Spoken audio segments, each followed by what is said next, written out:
Namo Bhagavate Arya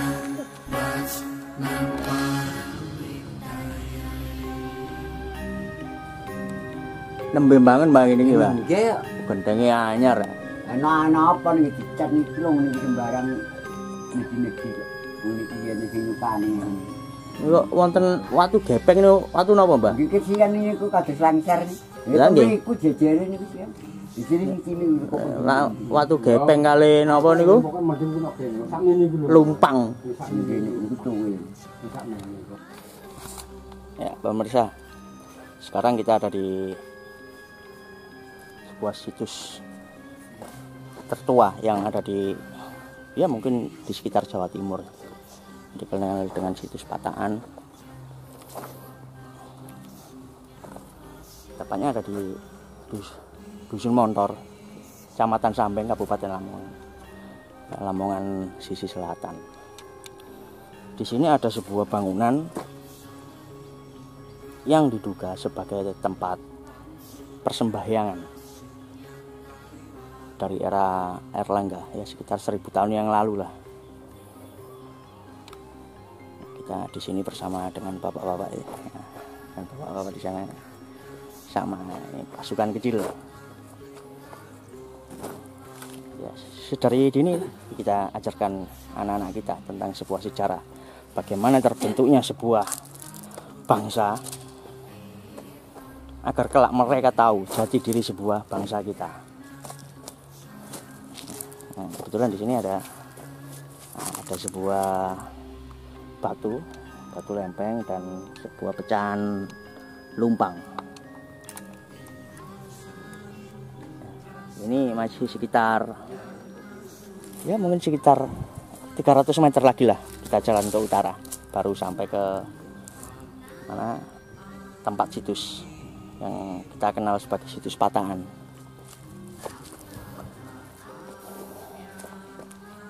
Ada sekitar mungkin 1 kilometer lah dari jalan raya Ngimbang Sambeng. Kita tepat di sebuah lapangan desa Pataan, kita berhenti di situ, kita masuk ke utara untuk bisa mencapai ke situs Pataan. Ya mohon maaf ya, mungkin kameranya goyang-goyang karena pegang sendiri ini. Gitu. Ya alhamdulillah sekarang lah dengan kesadaran warga membangun sebuah tempat istirahat mungkin untuk para tamu yang ingin berkunjung, yang ingin belajar tentang sejarah yang ada di Kabupaten Lamongan, tepatnya Kecamatan Sambeng. Tetap di Asal Media, bukan asal-asalan. Ini adalah sebuah lumpang sepertinya, mungkin karena pecah ya. Jadi sisi luarnya yang tinggal separuh. Lihat ini lumpang. Karena nah, ini berlubang. Dan ini ada unik ini, ada batu kapur.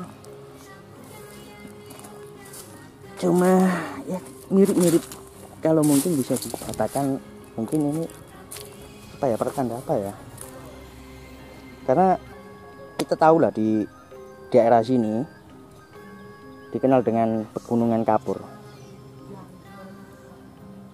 dan rata-rata prasasti yang ada di Kecamatan Sambeng, Ngimbang juga terbuat dari batu kapur.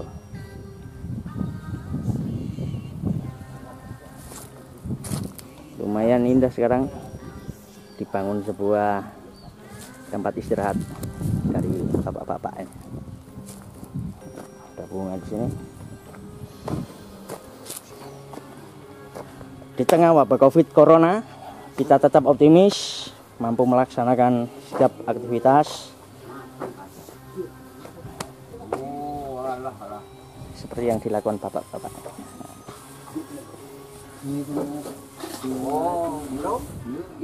Oh, pisang. Rak. Sobo. Pak Kacang. Mas. Lamongan. Tak kerja sing nok kene ngriki, melok kerja nok kene. Ikut. Oh, dadose Pak Lurah ndukung Pak nggih, ndamel ngeten iki nggih.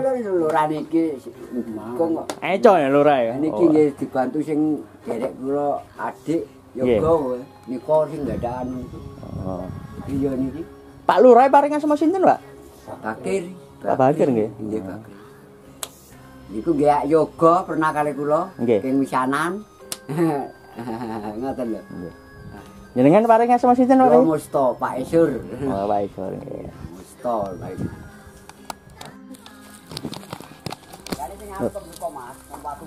Riyen iki nate pindah nggon, Pak. Nggih sore niki kula pilih mriki. Nggih ngriki. Nggih ngandhape niki lho, Mas. Niki sing dempleng ngeten ketutupan anu ngoten. Tumpang niki nggih. Nggih. Niki serangan cuwelane dereng nemokaken. Niki niku wau pasti enten kependhem sak manten sae kok. Wirangan kependhem. Terus nate napa dipendet tiang terus Langsulaken malih mriki nggih mriki malih. dipendet tiang niku pindah nggen ten Lindu nggih. Nggih. Dibalekaken ticake malih. Saya Mboten anu Mas. Pun didadosan. tapi yang ngangkat tiang sekawan nih. Nggih. Padahal ketinggalannya alit Bang ya.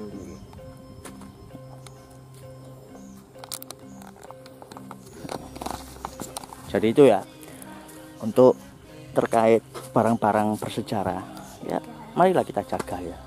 Jangan ada tangan usil sampai berpindah tangan untuk dijadikan sebuah keuntungan pribadi. Sekali lagi ini adalah bentuk keikhlasan dari penduduk sekitar untuk merawat. Meskipun ini secara kasat mata hanya sebuah batu, tapi ini adalah menceritakan sebuah sejarah era yang lalu. Untuk yang ini Pak, napa? Batu yang gepeng nih. Kados lengser niki ombo Mas iki ya dipendhem Nggih. Niku Ketinggalane napa Pak niku? napa? Ketinggalane napa nggih? Ini lho. Kados lengser. Lengser nggih. Niki dibungkat anu Mas. Niki sae niki ombo niki dicepaken. Hmm. Niki ya apik ngeten lho. Lah niki cara ngoten. Lho tas ya. Ingat. Iki mantep iki lho. Nggih, Pak Har niki lho kalih kula niki. Nggih. Niki sing jujungi Pak. Jagalah kebersihan, jangan buang-buang. Jadi itu sebuah batu yang mirip seperti ember lah, mungkin zaman dulu.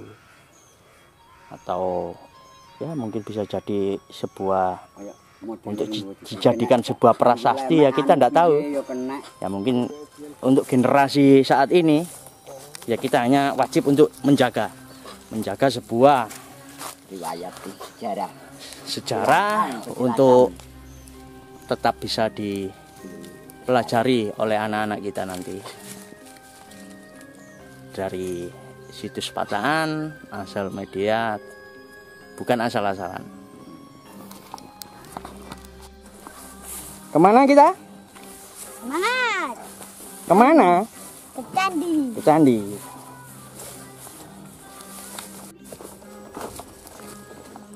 Jalan kaki biar sehat. Kita ke situs Pataan. Di mana situs itu adalah sebuah bangunan suci atau tempat persembahyangan umat Buddha, atau bisa juga tempat studi bagi calon pemuka agama Buddha di masa Erlangga. Kita sudah tiba di pintu depan utama situs Candi Pataan. Terlihat di situ ada struktur yang roboh dan masuk ke dalam ruang.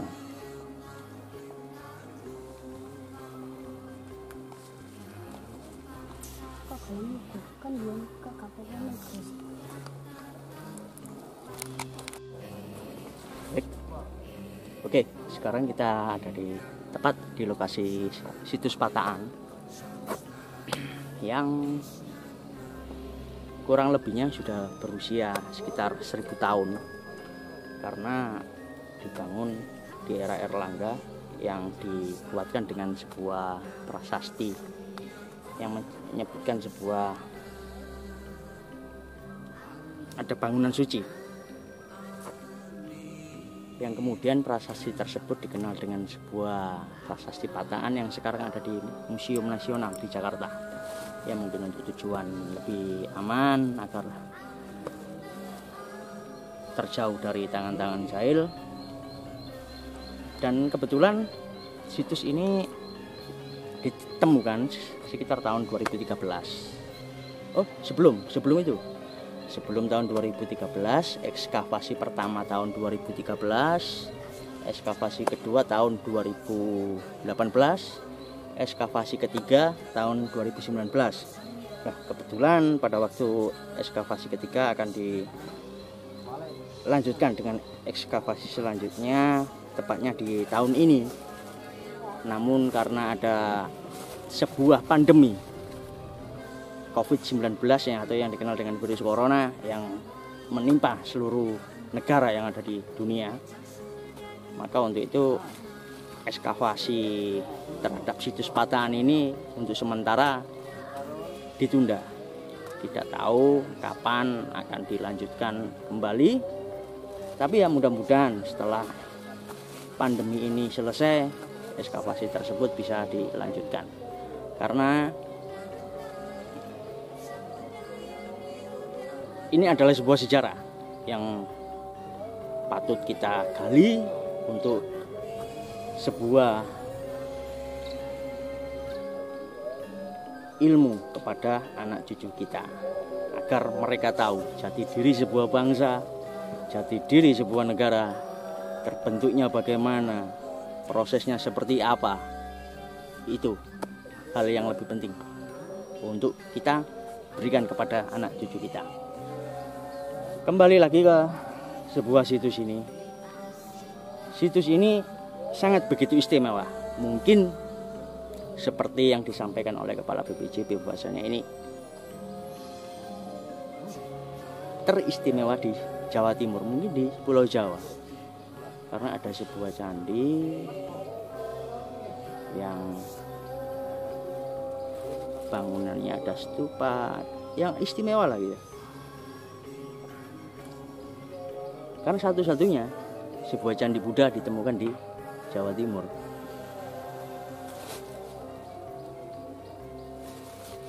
Ya mungkin itu dulu. Kita lanjut lagi, kita gali, kita cari tahu sejauh mana. Masih bersama Gary dan ini anak lanang Azam.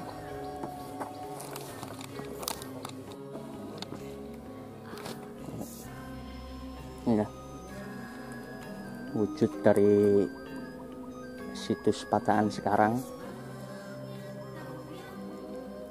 Mungkin dulu ini adalah sebuah bangunan megah nan suci, tapi karena ada sebuah bencana, kemungkinan bencana, entah itu gempa atau longsor atau apa, yang mengakibatkan bangunan ini roboh.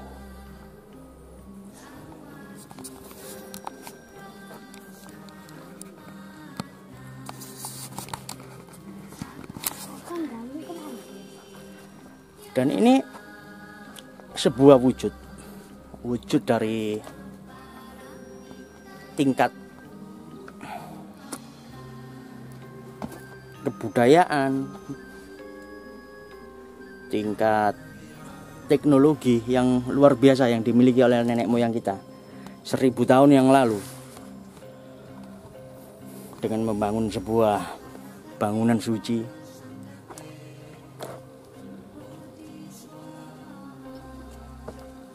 yang mungkin karena itu tadi, karena sebuah bencana yang mengakibatkan bangunan ini roboh. Untuk diketahui, bangunan ini terbuat dari batu kapur, karena memang sumber daya alam di sini adalah kapur. Banyak pegunungan kapur di sini yang ada di wilayah Lamongan Selatan, khususnya Sambeng, Imbang, dan lain sebagainya. Karena umumnya candi-candi yang ada di Jawa Timur ataupun Jawa Tengah biasanya menggunakan batu andesit karena sumber daya alam mereka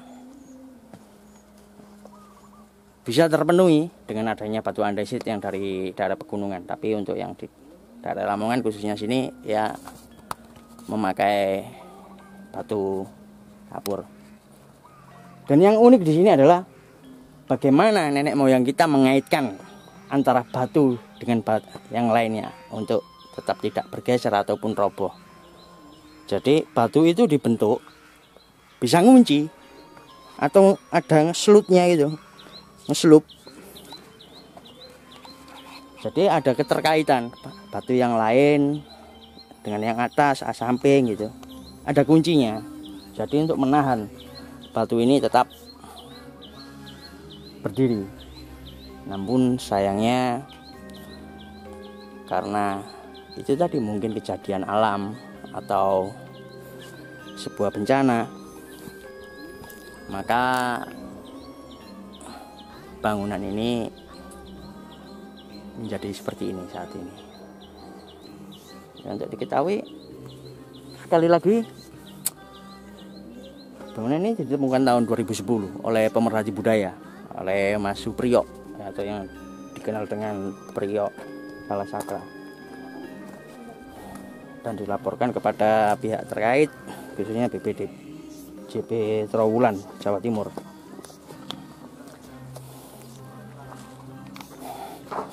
Untuk ukuran bangunan ini sendiri kurang lebih sekitar 18 meter.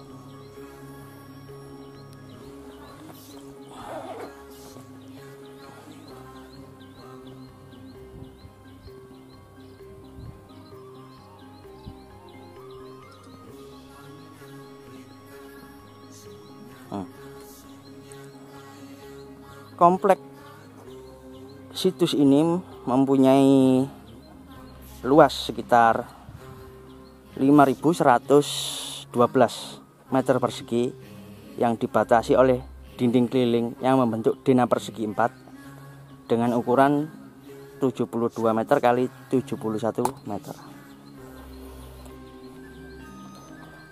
Untuk di sisi barat sebelah selatan itu ada sebuah gapura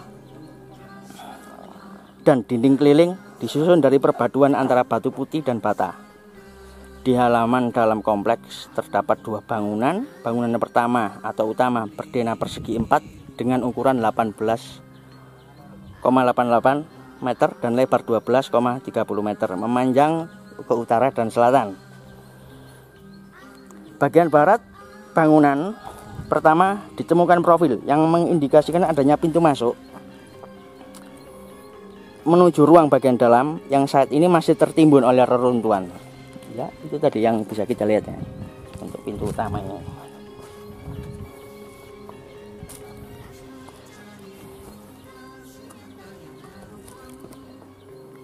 Dari kegiatan ekskavasi itu ditemukan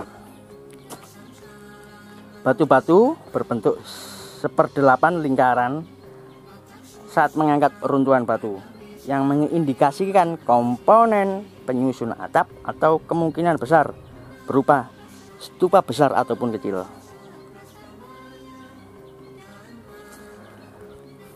Kenapa situs ini bisa dikatakan ada kaitannya dengan Raja Erlangga?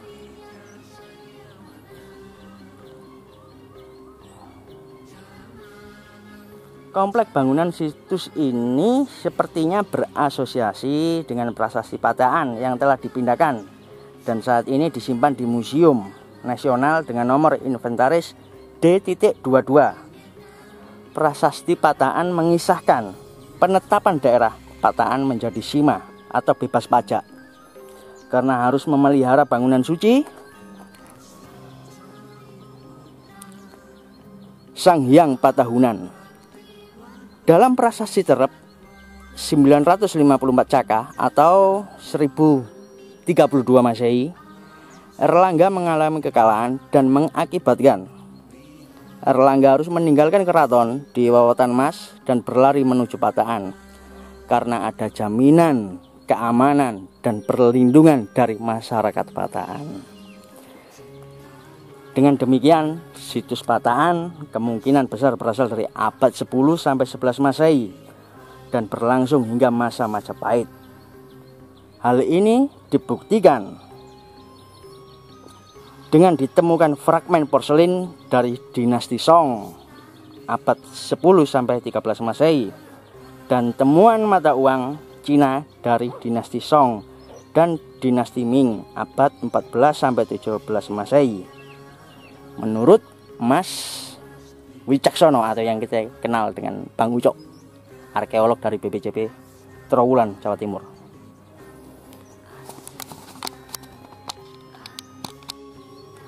Dan ini kalau dilihat dari sisi timur,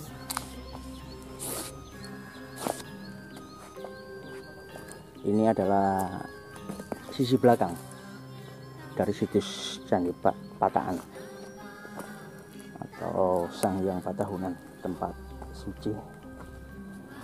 Nah, di sini kita lihat bagaimana potongan-potongan batu ini yang mengindikasikan bagaimana nenek moyang kita membangun sebuah peradaban yang kokoh. Sudut bangunan, bagaimana bisa menguncinya agar bangunan itu tidak gampang roboh.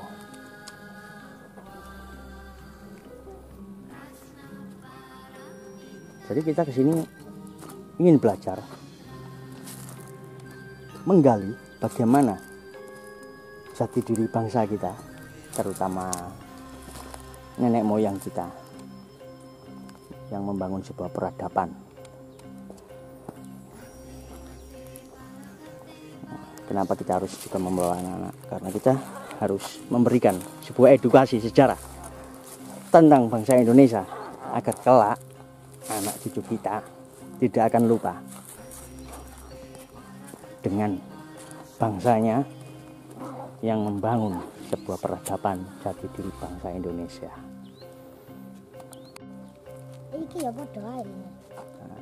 Di situ adalah bangunan utama, sedangkan yang ini yang unik.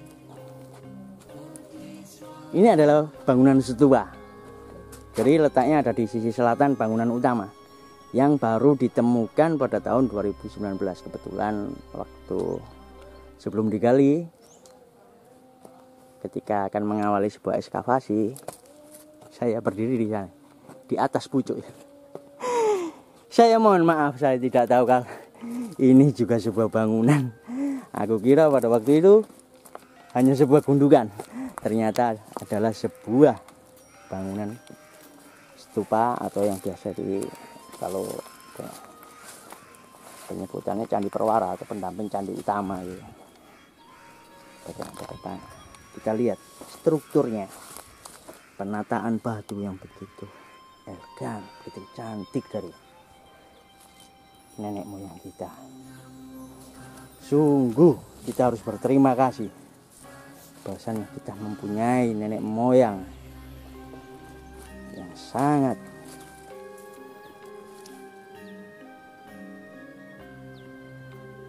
tinggi ilmu peradabannya.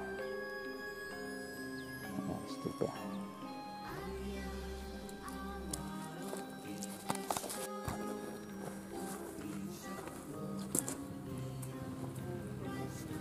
Jadi kenapa saya harus membuat konten ini? Karena saya bertujuan mengedukasi untuk kita tetap belajar sebuah sejarah peradaban yang tinggi nenek moyang kita,